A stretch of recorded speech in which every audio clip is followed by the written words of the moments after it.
Isa pang bagay ang hiningi ko sa Panginoon. Sabi ko, Lord, give me strength. We ask for strength.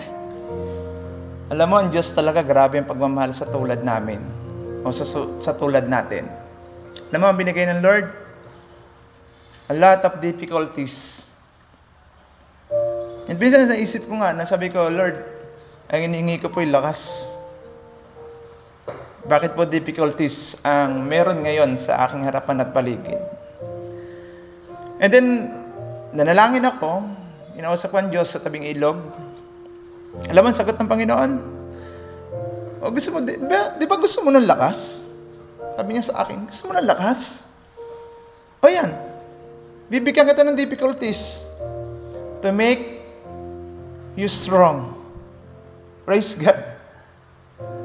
Ang Panginoon, kahit nandun sa difficult times tayo,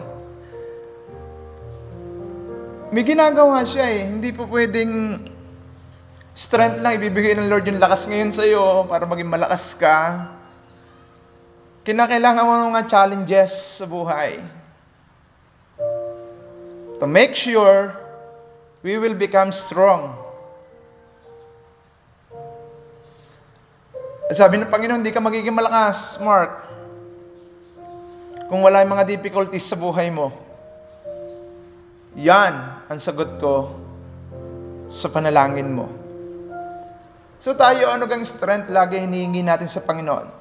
Strengthening of your body para makapagtrabaho at magawa yung gusto. Lagi tayo nahingi niyan sa Lord. Pero ibinibigay ng Panginoon, hindi nyo napapansin, difficulties to make sure you will become strong. Kaya yan makapangyarihan ng power ng panalangin. Hindi sa paraan ng tao, kundi sa paraan ng Diyos. Kanya bibigyan para maging malakas ka. If you ask the Lord strength, the Lord will give you difficulties to make you strong.